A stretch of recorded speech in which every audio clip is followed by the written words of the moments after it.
for this proposal and many of the others regarding tax that Donald Trump has put forward, he's going to need Congress to sign up for this, and that includes making his tax cuts permanent. So the question is, how likely is that? Also, knowing Congress has to sort out not just revenue, but spending, where do you pay for it? Yeah, and that's the big question. His previous tax cuts that he signed in 2017 were not paid for, increased the deficit as many people projected at the time. And it all, like all the proposals we're hearing from both Kamala Harris and Trump, it depends on these congressional races. Those races, the House and the Senate, can both go in either direction at this point. And that's really going to constrain or open opportunities for the next president, depending on how those turn out. Well, this is really zeroed in on economic policy this week, coming from both candidates. Julie Fine, take us in off the ledge here. This is Bloomberg, so it's our bread and butter to be talking tax policy. And, of course, Donald Trump had an important audience with the business community today at the Economic Club. Yesterday, though, Kamala Harris talking about capital gains taxes, bringing it down to the decimal point for the richest Americans. We've talked more about economic growth this week and tax policy than we have probably at any point in this campaign. Is any of this permeating American living rooms, actual undecided voters who are going to figure out this election?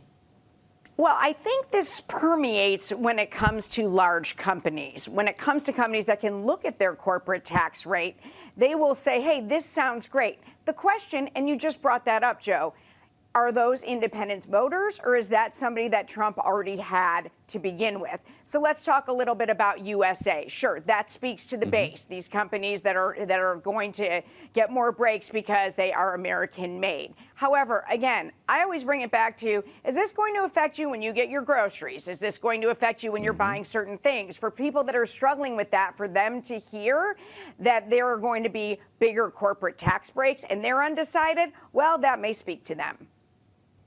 Well, and of course, that's what we've been hearing from Kamala Harris, this contrast she's trying to paint, Donald Trump trying to cut taxes for the wealthy and for big business, and she wants to cut them for small business and the middle class. I also want to talk to both of you about this whole government efficiency commission that it seems Elon Musk first floated on that X space with Trump last month, and now Elon Musk potentially could be in charge if Trump becomes president. When we think about the actual premise of this, though, they're essentially looking for places to trim fat, to cut wasteful spending. But is there enough fat realistically to trim to help offset some of these reductions in revenue we're talking about here? Yeah, I mean, look, there's certainly waste in government as there is in any large organization. But typically when people start looking below the hood, there doesn't end up being that much that you can do that's certainly not going to cover this kind of reduction in corporate tax rate and the kind of revenue that would reduce the government's revenue by. So, yeah, it's an easy talking point, but it's a lot harder when you get down to specifics. All of a sudden, you get to things that people actually use and people actually value, and suddenly the urge to cut weakens significantly. We saw Elon Musk on X retweeting a video of Donald Trump rolling out this idea at the event today. He writes, "This is badly needed." Is this where we're going in a Trump 2.0, Julie Fine? And why should Americans trust Elon Musk to keep spending under control? Well, I mean, yes, this is on X. This is what the former president is saying. Saying in reality could be two different things. Like, yes, this may happen. Yes, he may go through this audit and say, we need to cut here, we need to cut there. Again, as you just talked about, Jonathan, boils down to Congress. That boils down to the races. So, sure, he may be put in this position and he may say you have to do X, X, and X. That doesn't mean that it's going to happen. And in terms of what Jonathan just said, which is a great point, of where you really trim the fat, you got to know what's in the fat. I see so often when there are cuts made and people are saying they're necessary, and then there's something like a Meals on Wheels program or something like that, and then people are up in arms because there's no longer funding for that. So when it gets down to the nitty-gritty, you really find out what's in it. Well, and we might be finding out a little bit more of the nitty-gritty of both Donald Trump and Kamala Harris's policies on stage on Tuesday when they debate in Philadelphia. As Joe mentioned at the top of the show, Julie, this wasn't just Donald Trump reading prepared remarks or going off script from them at times. He also had to answer questions at the Economic Club of New York and didn't always answer them directly. Did we get a preview today of what Tuesday might be like for the Republican candidate?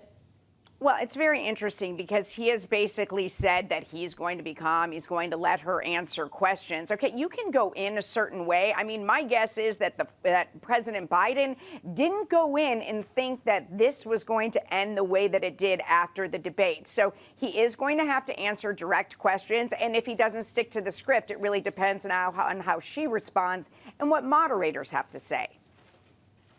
We'll see what the moderators have to say. Donald Trump's been talking about George Stephanopoulos instead of them. Interesting, though, you hail from Pennsylvania, where this is going to be taking place, and Kamala Harris has decided to camp out there starting today in Pittsburgh for her debate prep. What does that tell us about the role the state's playing? I mean, it tells us that it is the state that's probably the most pivotal state of any in the country. It's got the most electoral votes of any battleground.